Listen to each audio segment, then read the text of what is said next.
Last week on Elevating Men. Right there. Just looking at you makes me angry. And I'm really talking to the fellas out here because I really want to know, fellas, have you ever just looked at the woman in your life and just started frowning and just got angry? Or ladies, have you ever just walked into the room and saw him just start frowning? His whole demeanor just went, ugh. It's like, why are you breathing? You know, it's like, chapter 2 actually basically said that I want to be the number one person in your life. You know, the way you treat me, you love me, but you'll do anything for me, but there's nothing in the world that you won't do when I ask or don't ask, but you do that for everybody else. What makes me different? What makes me special? What makes me the person in that particular person in that when people are in a heated argument, especially when there's love involved, emotions involved, when people are in a heated argument, sometimes someone goes a little bit too far. And when someone goes a little bit too far, then the defense mechanisms come in and the attack, the counter attack comes back. So words are being thrown in ways that, hey, I don't care how they cut you. I don't care how deep they cut you. You about to hear what I feel. No. Better yet, you about to feel what I feel through my words.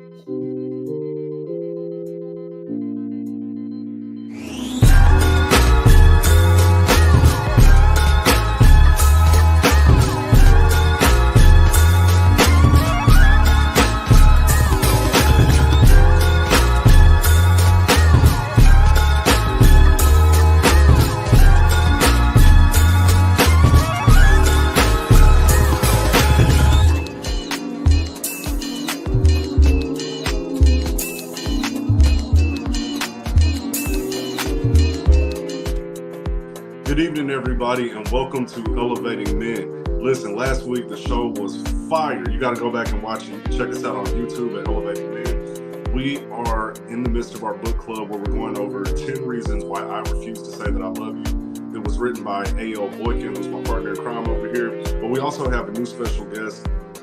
I call him Marcus. Everybody else calls him Big Unk. I actually met this brother on the Hit Stage play. It was a hit, I'm telling you. That we just did a couple weeks back. And man, he's a man of many talents. He's a man of applause. He's a man of God. And so he's going to add a lot of value to the conversation. How you doing this evening? Andrew, before you start, Big Unk, am I the only one that current Oh, you talking about the music? Yeah. Are you hearing some music in the Yeah, background? I still hear the music a lot. Okay, I'm not hearing it on my end. Let me check something. Here it is. Yep. Okay, perfect. It's So, good. Big Unk, how you doing? How you doing? Oh, I'm doing good. I'm happy and blessed to be here with you all.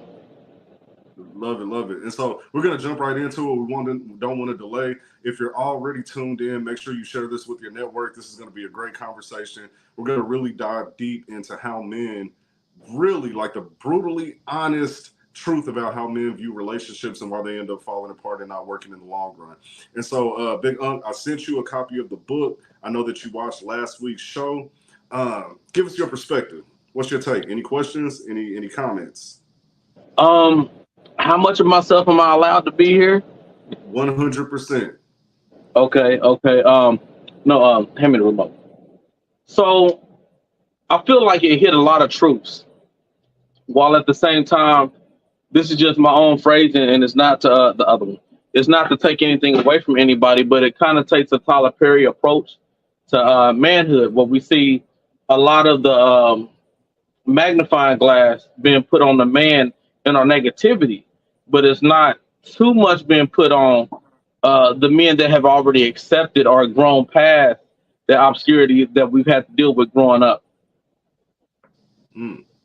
It's a good comment. Excellent. Andrew, as the author of the book, what would you say to that thought? He's 100% right on point. And the reason why the book is written in that sense is I was that guy who had not grown up, who had not grown past my pains. And I didn't recognize that until late into my 40s and early into my 50s. So The book was written not for those guys that have transcended, have elevated, have gotten through their pains. The book was Mm. written for those persons who have not even identified their pains, and specifically, it was written for those persons who have to deal with those guys who have yet identified their pains. Love it, love it. If you're just tuning in, I want you to go ahead and give us a like, a heart, a thumbs up. Let us know that the audio is good. We want to make sure that you hear every bit of this conversation. Also, for those of you that missed last week, this is the book that we're talking about, which is Top 10 Reasons Why Men Refuse to Say That I Love You. It's written by A.L. Boykin some years back. You definitely want to grab a copy. We have a standing offer that if you're on the live stream, this is the only time that you can get it for free, but if you're on the live stream, drop your email in the comment section and we'll email you a copy of the book so you can follow along with us. Outside of that, they can also get it on, I believe, what, Amazon and where else? Amazon, Barnes and Noble. Amazon is the least expensive, but yeah. Perfect, perfect. And these are the chapters. And so last week we focused on chapter 1 and 2. Chapter 1, Just Looking at You Makes Me Angry. There was some good conversation around that. Again, you can see that on the YouTube channel of Elevating Men. And then chapter 2, I Got Your Number One, and that's my longest finger. We know which one that is and what it means. Today, we're jumping into chapter 3 and 4. So chapter 3, You Have Changed. And chapter 4, I Can't Stand Your Tail Either. And so, Andrew, break down chapter 3 for us. What are we talking about? Let's get into it. So, quick recap.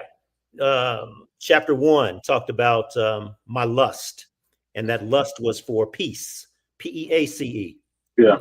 My confusion was that I was confusing P-I-E-C-E-S's pieces for peace, and those pieces came from everywhere. Chapter 2 said that I got really, really comfortable on those pieces because they felt good. And I began to accumulate many pieces because I got greedy.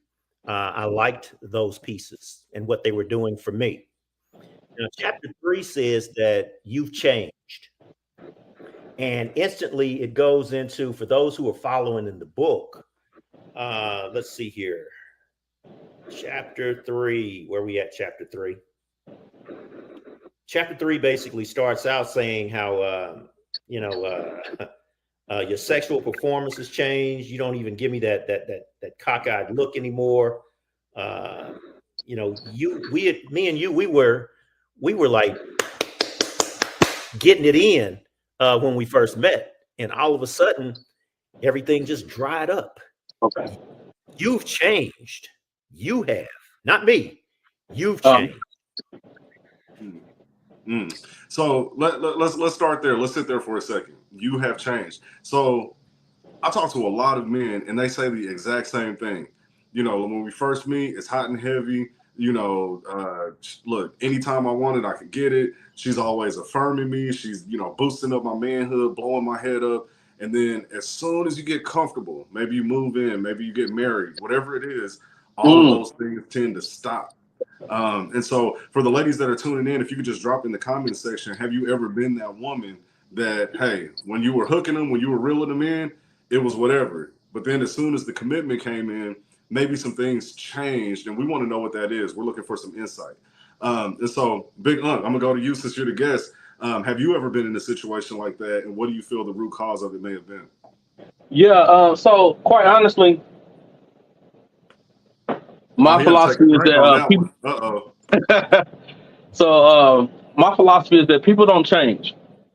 When I first invite you over to my house or anybody's house for this nature, and we understand this, especially in Black culture, is that you're first invited to the front porch. You know what I'm saying? You're not even allowed in the house. Once you do be welcome to the house, then at that point you might get the bathroom. You get what I'm saying? You may get the kitchen just so I can give you something to drink. And so we think that people change, but really it's not that they change. It's that you've slowly been introduced to other parts of the house. Now, after you come over like 2 or 3 times, we're going to tell you, listen, you go get your own glass of water because you're no longer a guest. Now, you know what I'm saying, you part of the family. But at some point, you come over often enough, you get to see that other room. You get to see that closet, that other bedroom that nobody else knew about. And at that point, you see where I stash my dirty clothes. At that point, you see that the dirty dishes is not on the counter, they're not in the sink, they're in the dishwasher. They still ain't even been washed. So a lot of times we think that people have changed when really is that you've become comfortable enough with this person that you've allowed them to see the other parts of you. That's a good point. That's a good point. That's a good point. So let me back that up though, because I do understand that, the beginning of the relationship, you're only seeing what you're seeing. The person's leading with their representative. They're being the best version of themselves. You ain't seeing the dirty room, etc. But what we're talking about here in this chapter, correct me if I'm wrong, Drew, is the dynamic of the relationship as it relates to affection changes. And so we're highly affectionate in the beginning. As time moves on, the affection dwindles off. The woman becomes more closed and unwilling to give you the things that you're looking for as a man. We're trying to figure out where that comes from. So ladies, I know you watch it because I can see the numbers. Drop us a comment on why things change. Is it something that he's not doing that he was doing at the beginning? Was he whining and dining you and it made you more comfortable? You said, hey, let me reward this man with affection. And then maybe he stopped. Maybe he got comfortable. Like, what is it? What's going on?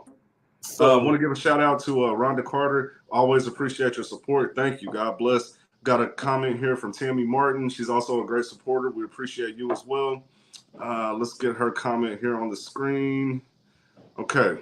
So she says, people are who they are unless they seek change. In new relationships, people put their best foot forward. As time goes on, the realness and authenticity bubbles up to the surface. Also, the chase keeps people on their best behavior.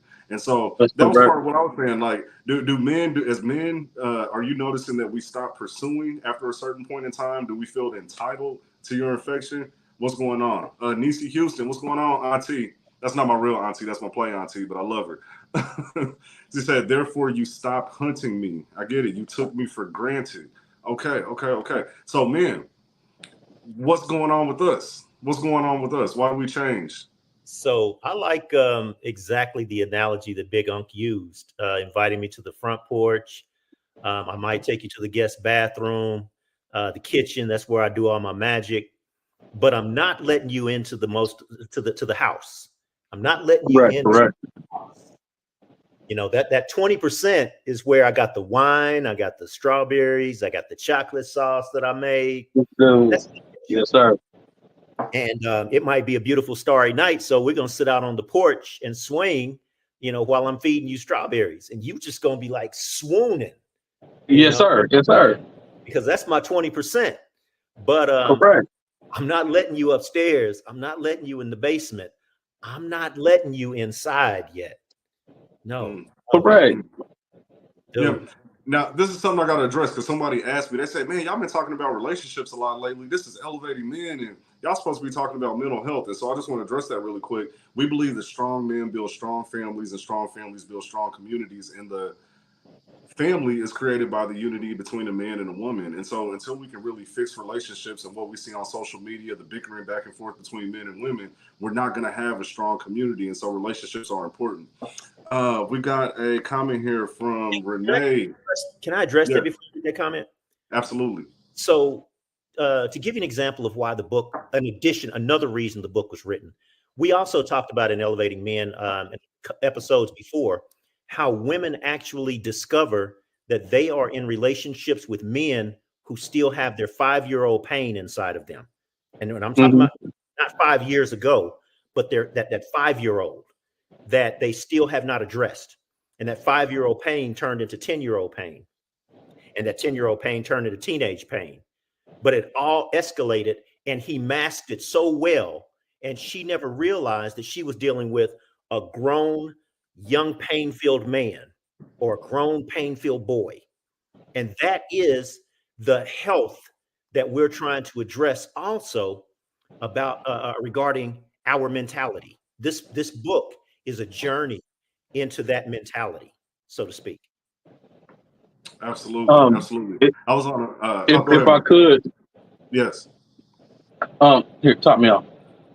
If I could, something that I've realized in ministry, through counseling, within my own self, is that those things that we had no control over, that we lacked as a child, become the most important things as an adult that we seek after. And with men, as he said, that, have not addressed those things that we lacked as a child, we carry those over into the relationship, and the relationship being the foundation of our lives, because people get it so misconstrued now that the home doesn't support your work life, it doesn't support your career, it doesn't support your goals. Your goals and your career and your work life support the home. The home is his heart. We're told oftentimes as young men that you don't tell nobody else what goes on at home. You don't cry to nobody else. You keep that at home. Well, as a grown man, the home becomes your heart. And so you don't go to anyone else about the matters of the heart or the affections of the heart. So we keep that here. So thank you, us addressing the relationship is a fundamental foundation block of who the man is. For those ladies who have a copy of the book, for anyone who has a copy of the book, if you would join me on page 41 at the bottom, where it says, and I'll give you just a couple of seconds, but I'll read it. You can get to page 41, and hell is actually highlighted or capitalized. Hell. I still have memories from an early, excuse me, let me blow this up because my eyes are old. I still have memories from as early as around 7 or 8 years old, when the older girls first started teaching me about that unspeakable grown-up affection. Yeah. Just like he just got finished saying, things you don't speak about. Well, you were taught to speak about these things. Right. I was on a podcast over the weekend, and that was one of the things that was brought up. There was a video that actually talked about how, so basically the opposite sex parent is who you learn affection from as it relates to relationships. So as boys, we learn it from our mothers. As young ladies, they learn it from their fathers. And so when we look at our generation, you got to think of how many broken homes there were where mom is out working all the time. And so it's not that she didn't love you, but a lot of us men didn't receive that affection that we really needed to be able to grow into men and understand how to receive love as well as give love. And then we had a lot of women who were raised without fathers. And so when you combine those two people together, we're looking for things from each other in a way that we didn't receive as a child. And so it does create some issues for sure. I did want to address Renee's comment. She said, yes, I feel a man stopped doing what he did to catch her, then he stops. So then, like they say, I'll start treating you like you treat me. But I've definitely seen women get comfortable as well. We got Tammy Martin. She said the daily stressors of life in a relationship get in the way of the depths of that proverbial house being as glowing as the porch in the guest bathroom. Absolutely. Like when life gets real, it's different. It's different. Both people got to make each other feel special throughout the relationship. When it's one-sided, the other person will go find it somewhere else. And that's where some women mess up because they feel they're the only one that wants affection, but a lot of men do too. And so I want to go back to this one on Tammy Martin. I think there's a lot there. The daily stressors of life in a relationship. Can we talk a little bit about how we go from the courtship phase, the dating phase to real life, and how that just really affects the dynamic between two people? Anybody want to take that? Yeah. I'm sorry. I promise. I don't want to feel like I'm taking over at all. But when we start addressing the fact that the way men start progressing in relationships, it often deals with where he sees himself able to provide or where he sees himself able to plug in. But if he doesn't see a place that he can be successful in that relationship, a lot of times he draws back. And I'm like, from personal experience, I was married and I married a woman that was a full package. And I remember telling her several times that if I can't help you progress, then I don't see a place for myself in this situation.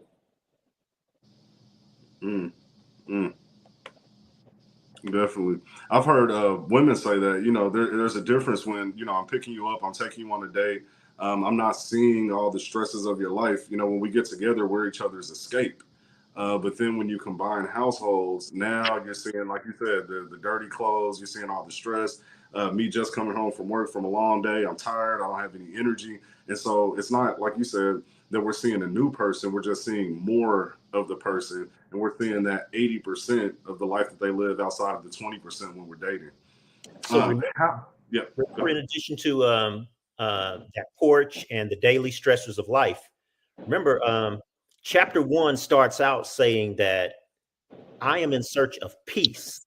And that peace could have been from the daily stresses of life. The peace could have been from the noises in my head, the pains in my heart. That peace is from a whole lot of different places. So one of the main reasons why I got you, which goes to chapter 2 also, was to address that peace. And that was just you. I had other methods of addressing that peace inside of me. So chapter 3, I am now comfortable addressing my peace. You, on the other hand, you're changing. That change basically says that you're still growing. And for those who read the chapter, hey, I'm still stuck in 1968 because that is where my 20% is. That's where my comfort zone is. I don't take you into my job. I don't tell you about the pains of my job. I only take you to the kitchen so that we can enjoy peace. Mm-hmm. So how do we fix that? Go ahead. I'm sorry, Mark. So, man, like this dude is awesome. Like legit. Oh yeah. This man is awesome. So, what I dealt with was I'm 40, just to be transparent, and it was a personal prayer that I made to God, and I said, hey, by the time I'm 40, I want to own my own house. By the time I'm 45, I want to pay it off, so on and so forth. But at some point, I had to address that I may be 40 in age, but I'm not 40 in the things that I've done or the things that I've accomplished. I played around. I wasted a lot of time. And so that also made me reflect back to the women that I've dated and dealt with and realized like there were so many women that I dealt with before I was healed. Mm-hmm. There were so many women that I dealt with before I had really accepted my own reality. Like he said, I kept them on the porch. And so they really thought that that's who I was. And when it rained, listen, baby, we still on the porch. Like, you just got to deal with it. But it wasn't the truth of who I am. It wasn't none of my vulnerabilities. It was none of me coming to my own self to admit who I was to me. At the moment that I admitted who I was to myself, then God was able to deal with me.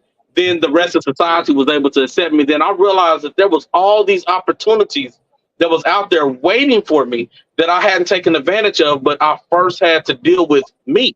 I had to accept who I was and the things I hadn't accomplished. And I tell people now oftentimes that like, yeah, I'm 40, but really I'm in my late 20s. Like I'm accomplishing the thing, and it's not compared to anybody else. It's what I know I'm capable of, what I know I'm able to achieve. And see, what he just got finished addressing kind of is how you started the book out. Meaning, what about the guys who have gone through that and have done different? So you've given actual examples of been there, but I didn't stay there. You know, I did recognize, I did seek help. I prayed to God and then opened my heart and found out not only what was in my heart, but what no longer needed to be there and what needed to come into it. You know, so those are the processes of next steps and stuff like that. Yes. Love it. I love it. Really quick, I want to shout out everybody that is commenting. We appreciate the likes, the hearts, the shares. Thank you so much. We want to get more people involved in this conversation because it is important. One thing that stood out to me is that we come to women broken. We like enter these relationships broken. We're wearing a mask. We're insecure. We don't want her to see everything. I believe it goes on both sides. You know, sometimes women have their own insecurities that they hide.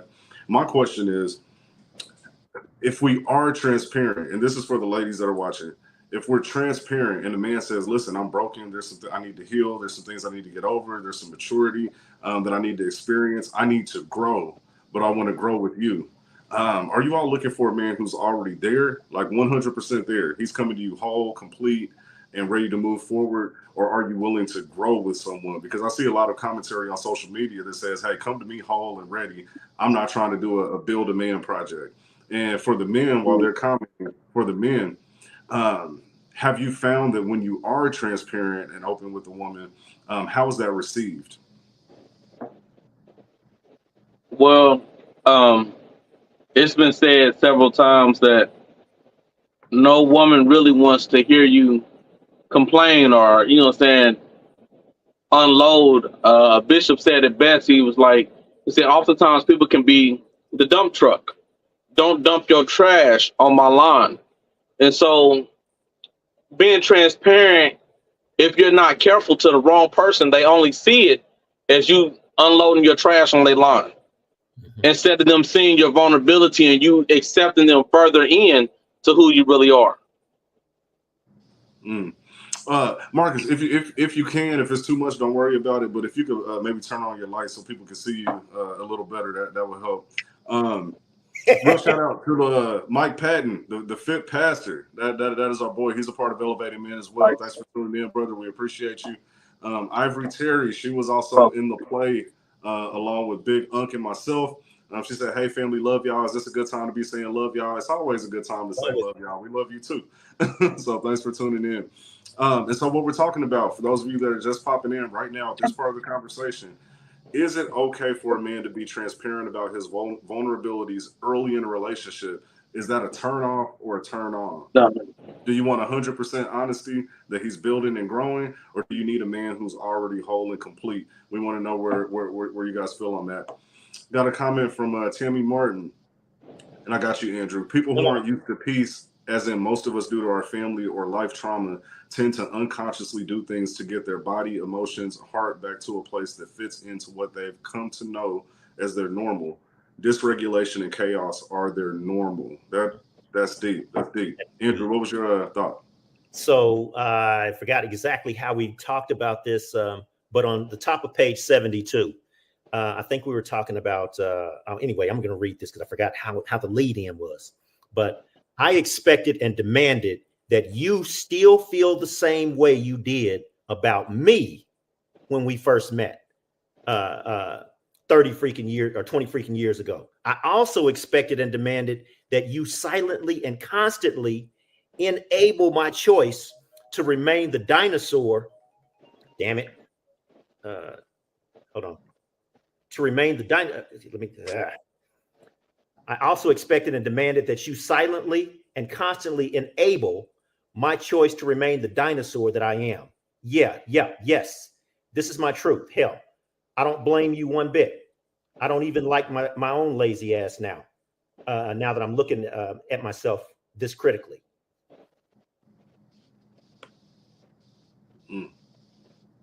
So I forgot the question that you had asked, but I wish I remembered that question. No. The question is just simply, is it okay for a man to come to a woman broken, transparent, and honest about where he is in life and that he's growing and he's trying to get there, or does he need to come whole and complete? Is my transparency going to run you off? There we go. And part of my lie, part of my reasoning for only inviting you to the front porch is because it's not good for me to be alone, and I don't want to be alone. So I'm not going to necessarily show you my 80%. I'm going to not disclose instead of lie. I'm not going to disclose instead of lie, but I'm going to expect you. I'm going to expect you and demand that you be true to me. Good double standard. If you know what's crazy, being transparent, this is the first home that I bought. And when I first bought it, there was nothing inside. And he keeps saying the front porch. And man, it's crazy. Like, if I walk you through the house, there's so much work that I've done on the inside. But no one can tell that because my front porch now looks messy. But when I first got the place, the front porch was clean and the inside of the house was the messy part because that was where the work was being done. Is it okay to approach a woman and say, hey, listen, this is who I am right now. Completely vulnerable, completely transparent. This is the things that I'm working on. I'm not where I want to be, but I'm striving to get there. So on and so forth. I've done the work. I've done the tear down. I'm here. I'm level. There's nowhere up from here. It's only okay to do that if you're okay with receiving a no and still respecting that woman when she tells you no. I'm past that point. I've done that with myself. I'm ready to meet a man where I'm at.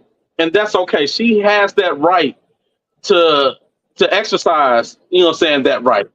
But you as a man have to say, hey, this is where I am. And no matter if she says yes or if she says no, the work has to continue. Exactly. Mm, Exactly. absolutely. And Absolutely. just again, just being transparent, that's what I had to do. Mhm. Um, I have noticed that since I've gotten this project, the amount of women in my life it slowed down completely. Um, won't talk about my past, but the amount of women have slowed down completely, and it's not just women. The amount of company, period, has slowed down. I went to having 5 and 8 hour days to now having 12 and 16 hour days, and being happy with those days, knowing that I'm now reaching my maximum effort. Where before it was easy to be like, oh, I'm gonna put in my 5 to 8 and then call it a day. I'm a, saying, grab me a cutie with a booty and move on. And then when the sun come up, I do it all over again. But now I'm actually making a sacrifice. There's so many men that have not made a sacrifice in their life, and so they're not able to see what they could become. This is the stage where I finally reached where I'm like, damn, this is what sacrifice looks like. Mhm.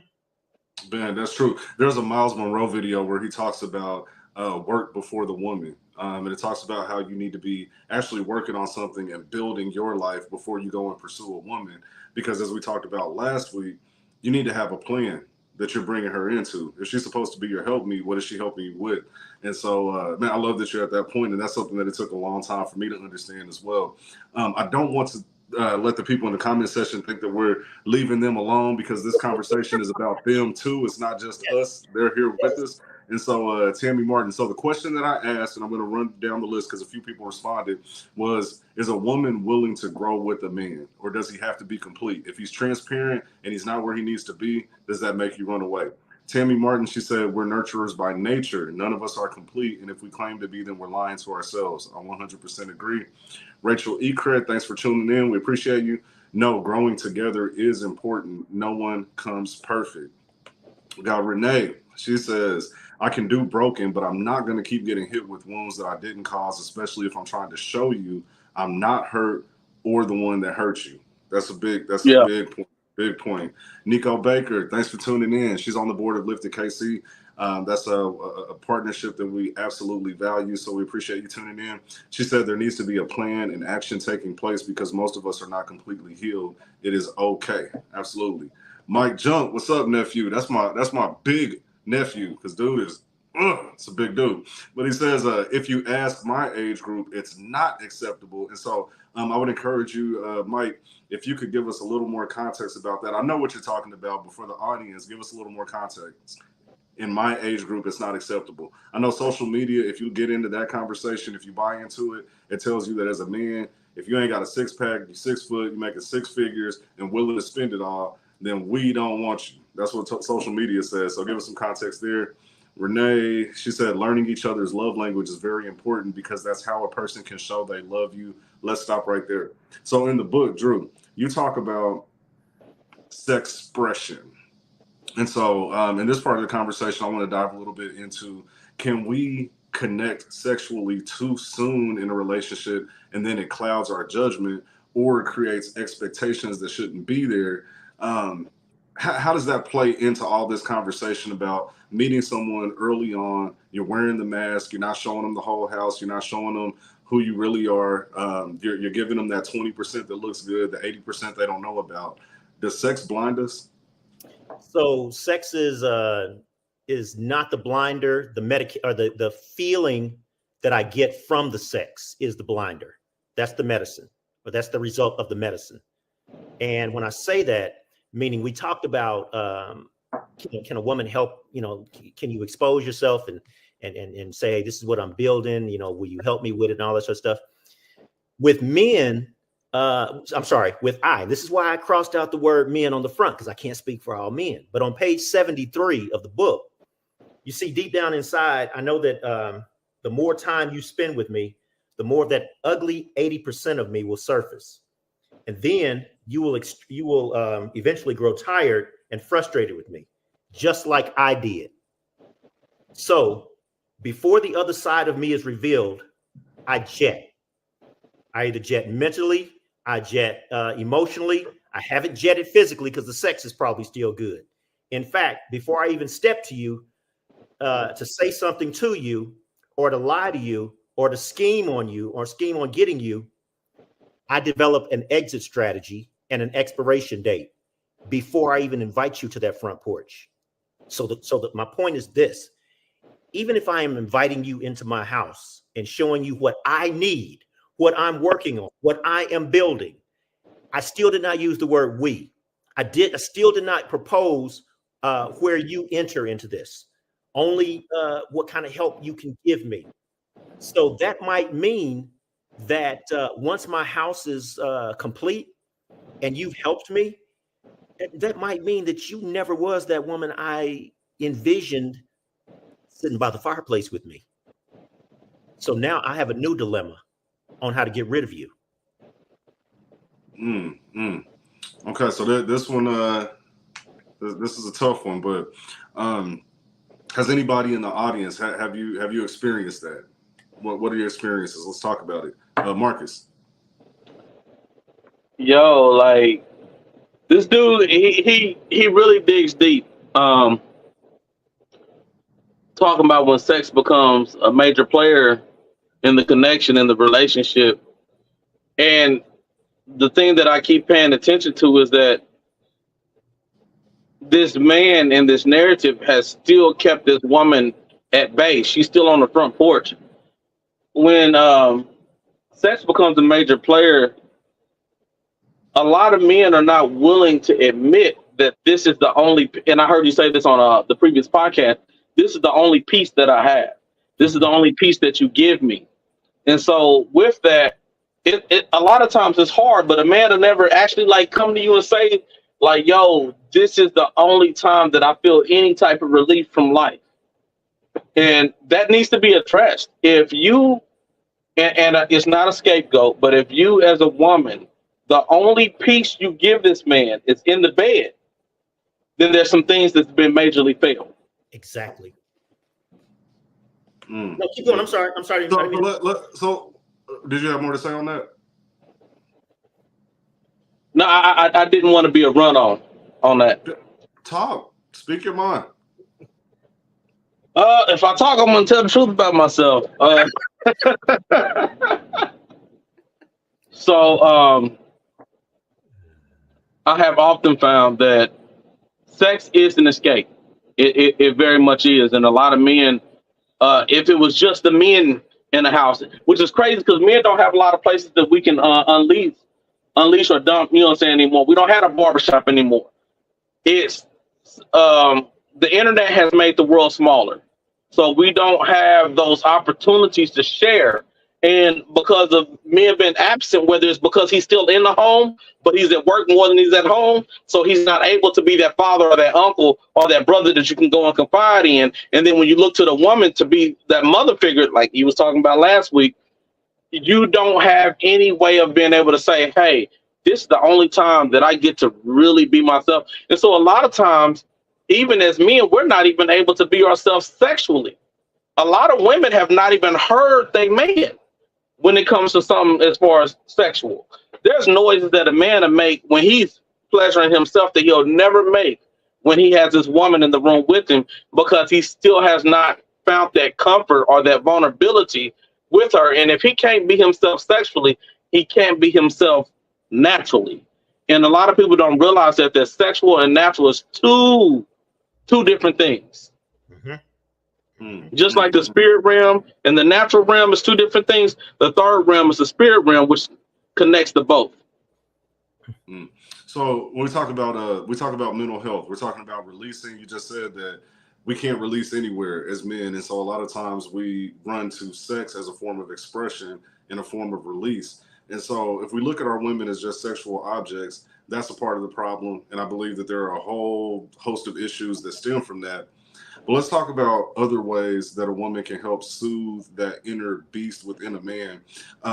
What are some things that a woman has done for you that, really take your mind where you need it to be, where you want it to go?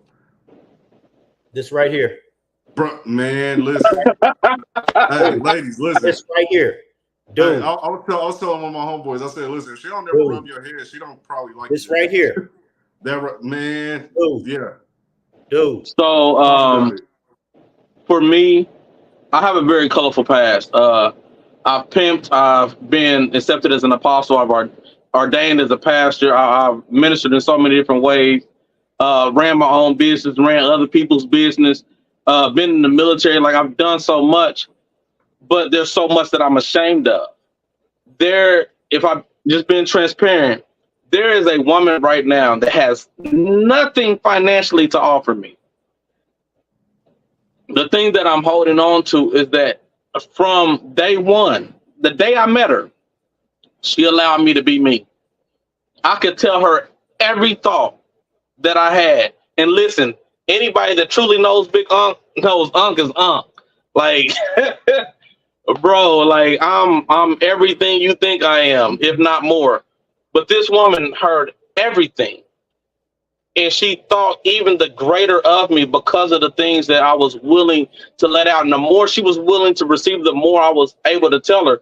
And just being honest, like, yo, a lot of women, like, y'all think y'all pleasing y'all man, but really y'all not until y'all get into the inner part of a man where he's able to tell you everything about himself with no judgment.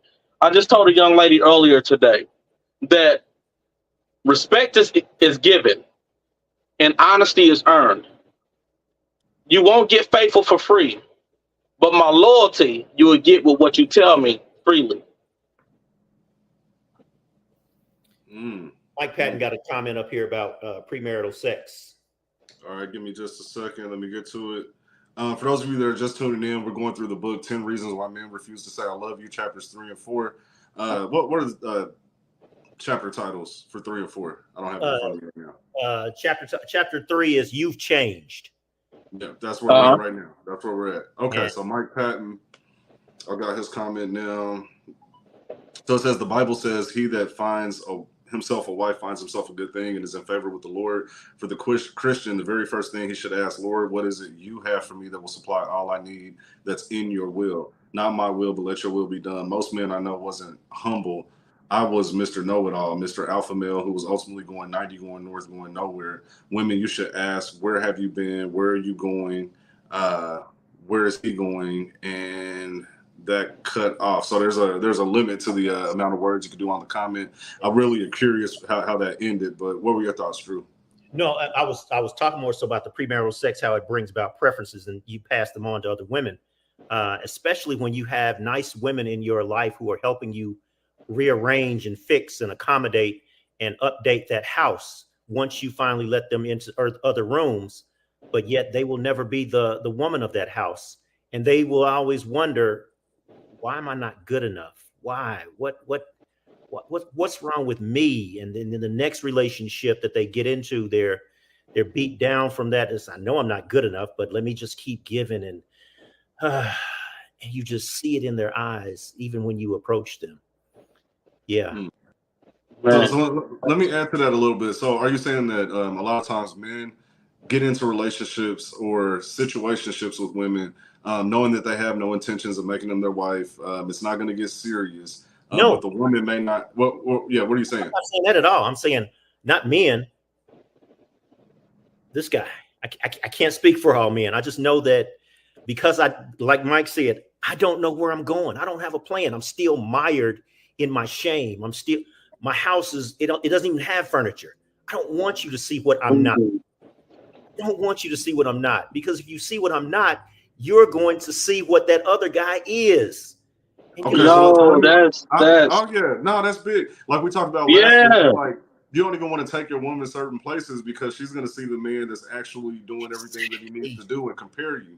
But we actually have women on here who said, I'll grow with you. I'll accept you where you are. And so when a woman tells you that, do you actually believe it? We believe it. I'm sorry, Big On. We believe it, but the thing is she doesn't understand what we know about the end of this relation, or the how high the only place she could ever rise in this relationship. And that's so that's the point. Hold that right there. That's the point that I'm talking about. And so let me back up. Do you believe that when men get into a situationship with a woman and they know this woman's never going to be my wife, we're only going to go so far. This is fun until the fun is over. But the woman has a different perspective of the relationship. So now she's poured herself into it. She's helping them fix the house. She's building them up. But then when the time clock runs out that he said at the beginning, you know, hey, we're going to get this like 6 months. Now he moves on. And she says, well, wait a minute. I built this man up. I listened to all his emotional issues. You know, I know that he was a grown boy. He was a boy in a man's body, but I accepted him and I loved him and I tried my best. And then he discards me as if I'm nobody, right? Yep. And so then when the next man comes along, as we talked about at the beginning of the show, if y'all missed this, like y'all got to rewind it. But but then she says, okay, well, for the next man, listen, I ain't about to fix nothing. If you don't come to me whole and healed and ready to be a man, I don't want any parts of it because I'm not about to build somebody else up for them to go on to the next woman. Ladies, if you're still tuning in, am I speaking about something that you've experienced in the past? Is that a real issue? Let me know. Let me know. Fellas, you got any comments? Yes, sir. Yes, sir. Man. Yo, speaking from my past. Point out my past. I used to only mess with women that I knew the reason why we were going to break up before we even started. So the expiration date, it was like shopping at the store. I saw that on the container when we started. I knew the thing that was going to end this before we started. Yep. I put the help one to sign out, and hopefully you get your stuff together before I hire the next female. And that's the way I used to function. Mm-hmm. It takes a lot for a man to come to himself and say, this is who I am. Mm-hmm. And this is what I'm dealing with. Instead, it's so much easier to just put it off on her and say, oh, well, we've reached our expiration date. Let's move on. Let's move forward. But at the same time, as a man, like we was talking about a woman approaching a grown boy saying that, hey, now I want to move forward with you. I want to help you grow. I want to help you be all these things. And then he using that woman to a certain level. And then he uses her as nothing more than a platform to jump off, to be that next great thing. And then she's looking at him like, how dare he? How damn this man go and become this level of greatness when I was his foundation? And that man never looks back. If I truly be honest, that man never looks back until he's sitting on the edge of the bed by himself.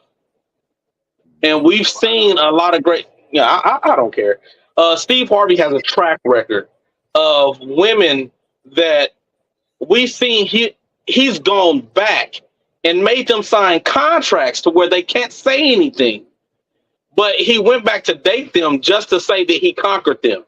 Every man, any man that's worth his salt, has within himself that conqueror. We want to conquer something. A lot of men that are worth our salt, we were that guy. We was that man, that player, that dude, the one that everybody else looked up to. But it was for us, for that level of man, it was more about the hunt than it was about the woman. And when it becomes more about the hunt, listen, baby, I ain't about trying to get you in the bedroom. None of that. Sex is a casualty of who I am. And it's simply because I'm using you and I'm using the hunt to accommodate for everything else that I'm not achieving as a man. And just to add to that, I'm not hunting after my plan and my goals. And so I need to hunt something because that's how I'm built. That's how I'm built to hunt. I'm a hunter. I'm a man. That's how I was designed. And so when we don't have a plan, we don't have a purpose to hunt or to chase, then we chase something that we feel is a little bit easier. It's hard to build a life. In some ways, it's easy to build a connection. And so Tammy Martin. Mike would say, and forgive me, Mike Patton, for trying to use your words, but what Mike would say, if a man does not even have a conscience, because we talked about this with Adam and Eve, a man doesn't even have a conscience yet or a soul. Gosh, and he gets that from supposedly a higher power or love or God, which is why reasons why I cannot say I love you, because what I'm doing is the first chapter, I'm lusting after you. The second chapter, I'm hoarding you because I'm greedy. The third chapter, I'm not changing. I blamed it on you. You're the one who's changing. I'm still stuck in the 60s because that's the only thing that works for me. So I am swap-filled. I'm lazy. I'm comfortable. It's not gonna happen. And for those of you that are just tuning in, and those of you that have been with us, go ahead and tag your best friend. Like, if you're coming in at the end, we still got a little more time. We're gonna be having some more conversation. Tag your best friend. If you're coming in late, rewind it to the beginning, because this show has been amazing. I want to shout out a couple people real quick. Don't want you to think that we don't see you there. And we're going to address this one. Tammy Martin, so many are experts at cutting bait. That's what we've been talking about. And running as soon as life gets difficult, when staying and fighting for what we want likely gives us the goodness that we are all fighting for. Nobody wants to go through hard. Mike Junk, thanks for continuing to comment. We appreciate that. He said, not to say that women don't have their stuff together, but the ones nowadays aren't ready to hear us and work with us. And so we've got a man here that has been saying, like, listen, in my age group, women are not looking to work with you. They are not looking to grow together. They want you to already have it together. Then we have a lot of women here who have said, hey, I'm willing to grow with you. Just let me know where we're starting from. Be honest with me, and I'm willing to grow with you. Drew. So, not to say that the women don't have their stuff together, but the ones nowadays aren't ready to hear us and work with us. Maybe, just maybe they were the ones that the other guys ran through. Maybe they were that said, man, let me talk. Yeah, maybe they were the ones that said, you know what? You want me to help you build. And what that says on your list is, not only do I cook with you, do I clean with you, do I sex with you, do I play everything but your wife? Not only do I play every role but your wife, you want me to do all of this before you decide on whether or not you want to keep me.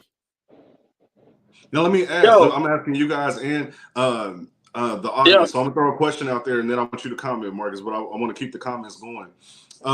Does that go both ways? Because we have a lot of women that are watching, and so, women, do you ever get into a situationship knowing, like, this is all that I'm looking for out of this, and as long as I get what I want out of this, I'm fine. I'm a grown woman. I can make my own decisions. I'm okay with this. Or are you potentially lying to yourself because you feel that, hey, this is what I can get. I'm going to take what's offered to me.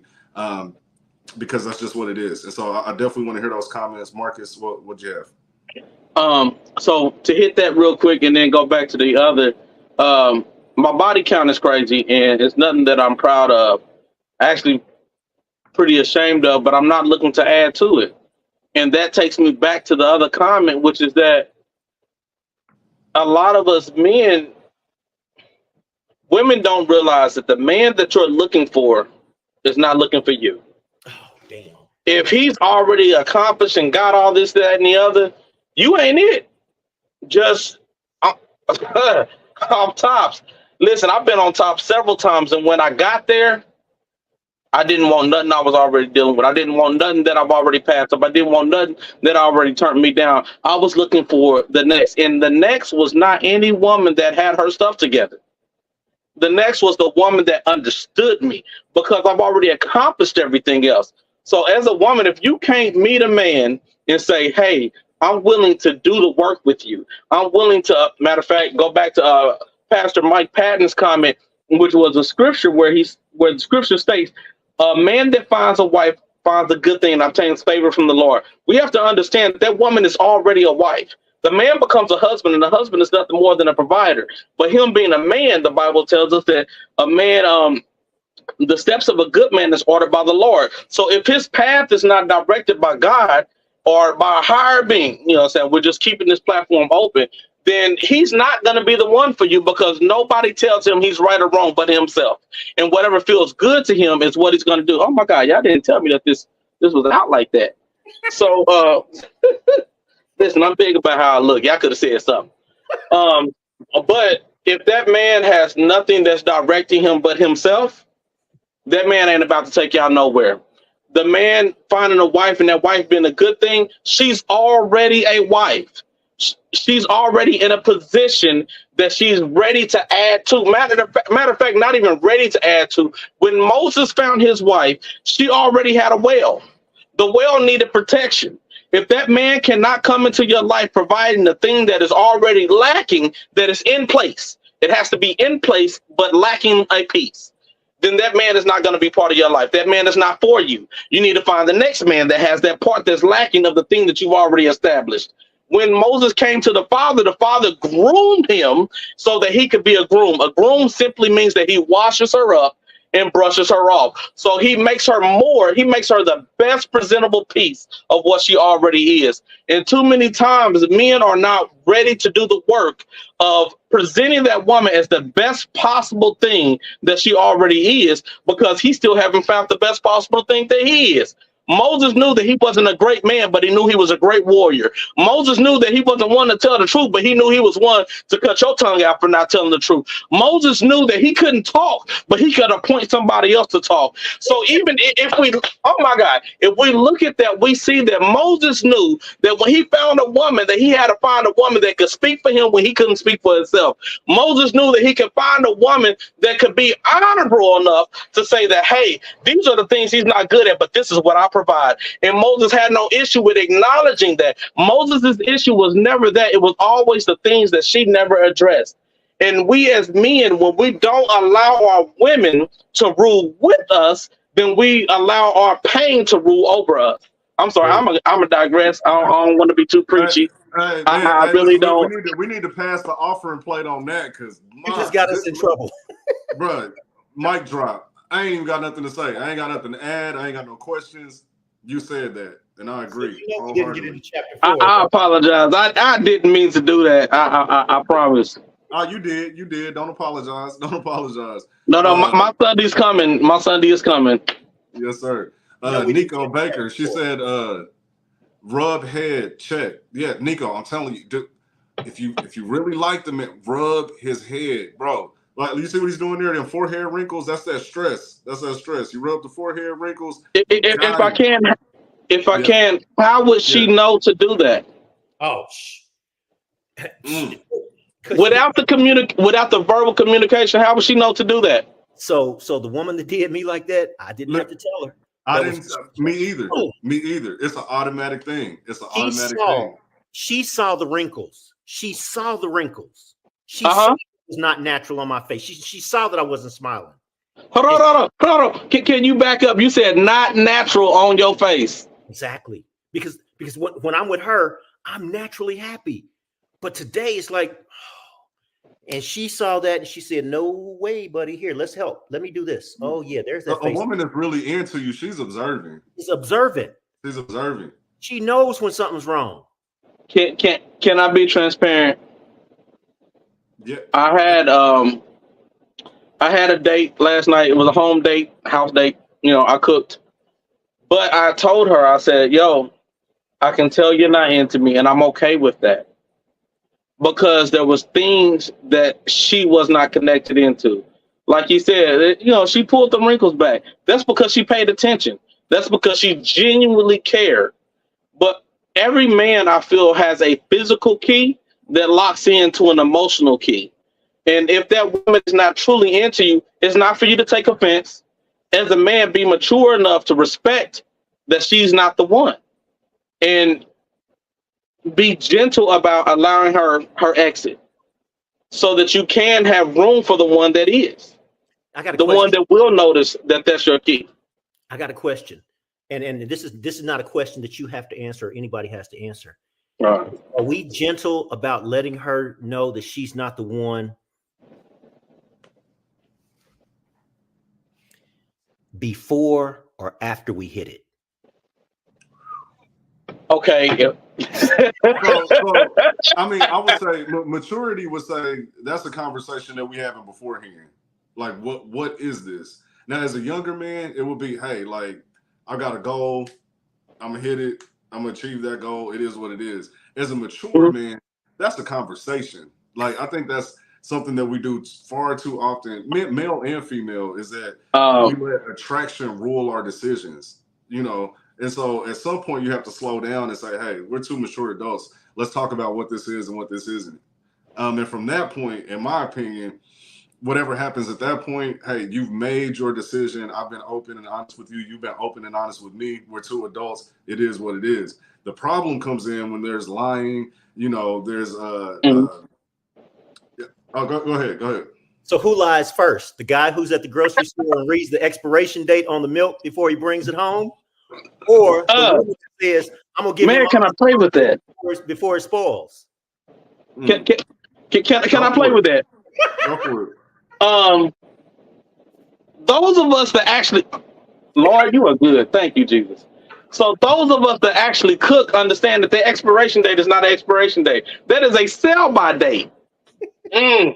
So that in itself says a lot. So when, God, man, I don't want to keep referring back to this, but when I used to pimp, like there was a book by Fillmore Slim, Iceberg Slim, and it's called Mileage on a Hoe. And you can look at a woman and know how much further she has to go. The expiration date. We as men that are really men, which are the ones that women prefer, we can look at a woman and kind of tell, okay, is this the sell by date or is this the date that she's actually going to expire? How much BS does she have left in her to put up with? In men, oftentimes, because you got boys and you got men, then you got real men, men oftentimes play on that until they become real men.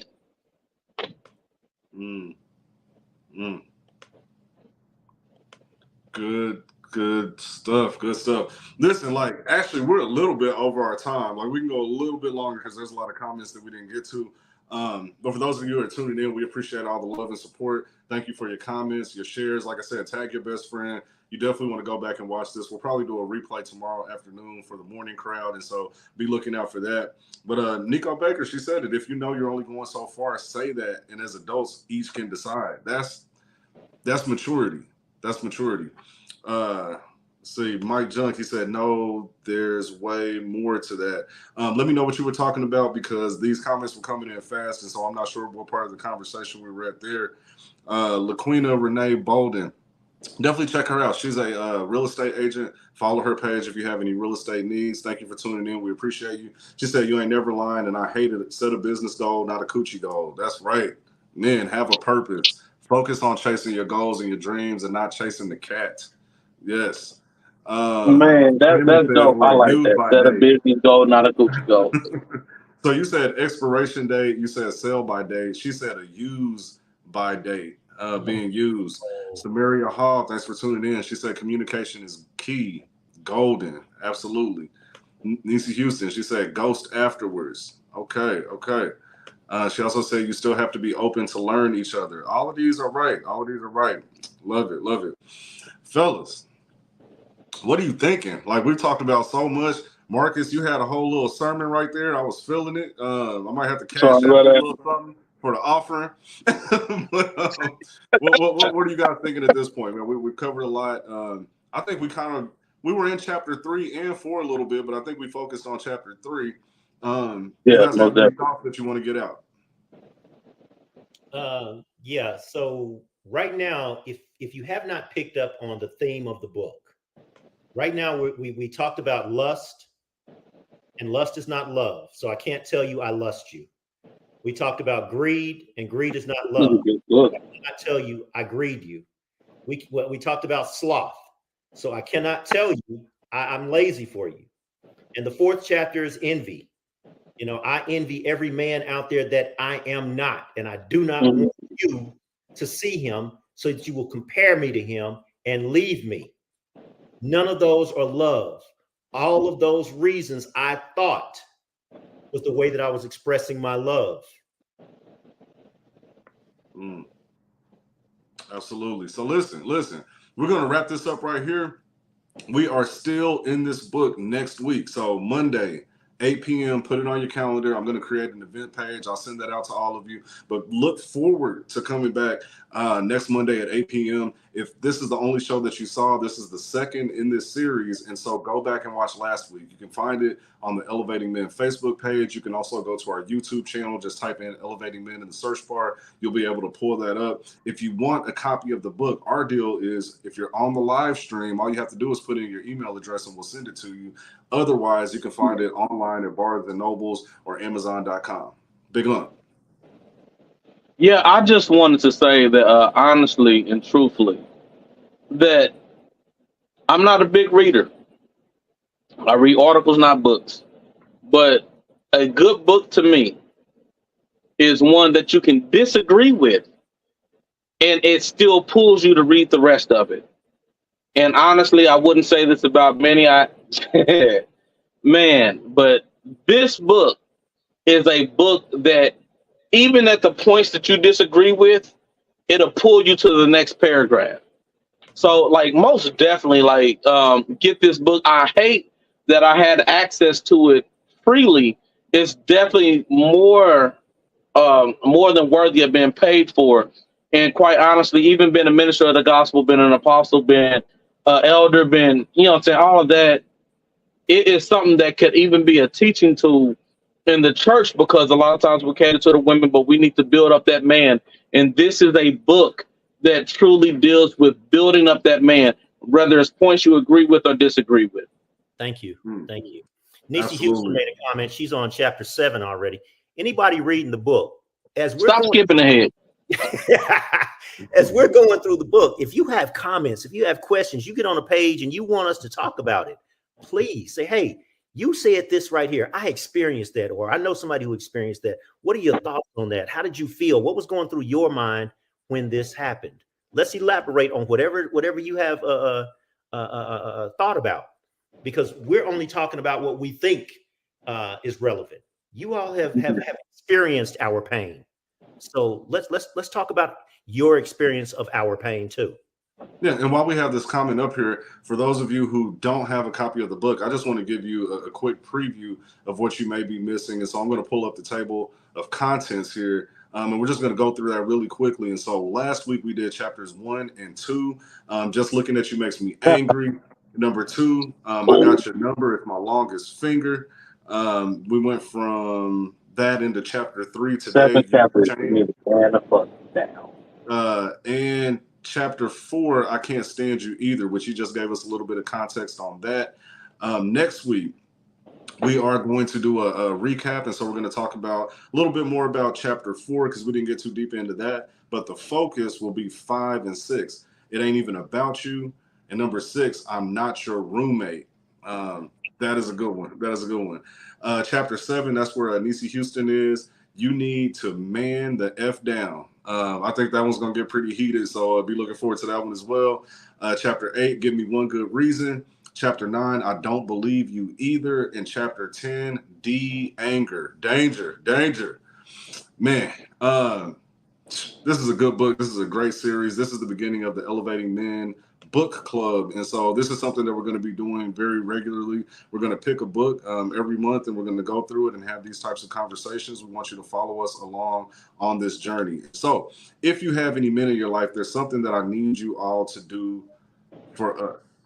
So this coming Saturday, the 17th, we actually have our monthly Man Cave Prayer Breakfast. We do this every single month. It's 100% free of charge. They don't need any money because we don't want to prevent access to anyone who needs this information. But we've got a very special event this month. We have Chris Dunlap. He's an expert in the field of tech, cryptocurrency, day trading, and investing. He's going to pour into our men because one of the things that we're supposed to do as men is provide. We provide, we protect.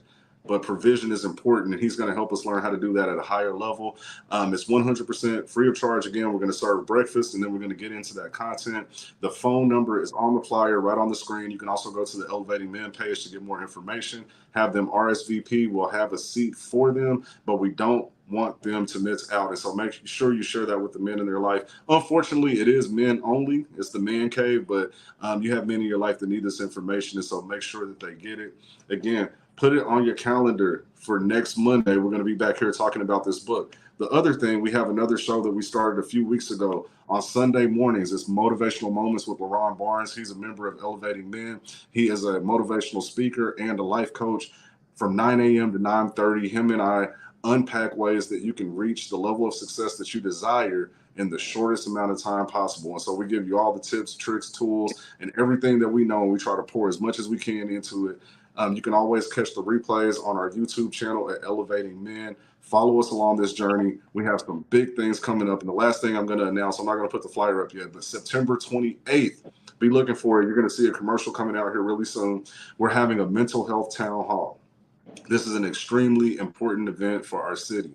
Missouri and Kansas rank near the bottom when it relates to mental health access and outcomes. And so we're going to have a town hall event where we're going to have mental health therapists, advocates of mental health. We're even going to have politicians. We already have committed State Representative Mike Johnson. We also have Senator Barbara Ann Washington and many others who are going to be there talking about mental health. And this is an opportunity to have your voice heard as far as it relates to stigma, access, and things that we need to do as a community to uplift not only the men, but the women in our community who need help with their mental health. And so, hey, listen, Elevating Men is not just a podcast. This is one of the many things that we do. And so follow us along this journey. Before we go, fellas, do you have any last words, final thoughts? And how can they get in contact with you if they just have any questions about you or what you do? Real quick, Nico Baker, is that NL Baker or NI Baker? Because my eyes are, you always see me. No, that's Nico. I know. Is that her email? Is that NL Baker at NL Baker 01 or NI Baker 01? L. NL Baker. Okay, thank you. Check your email. I think I sent it already. Perfect. Big Unk, you got anything that you want to leave with the people? How to get in touch with you, man? Tell them about your businesses. So, man, it's crazy. God has been good to me. I cook for a food truck called Tropical Waters on 23rd Nolan Road. I also own my own construction company called IMP, standing for Improvements Made Possible, but I as well work for another construction company helping him run several crews, and that's called Quality Residential and Mobile Home Repair. Besides that, I'm also a recognized apostle, installed pastor, licensed or an ordained minister, as well as evangelist.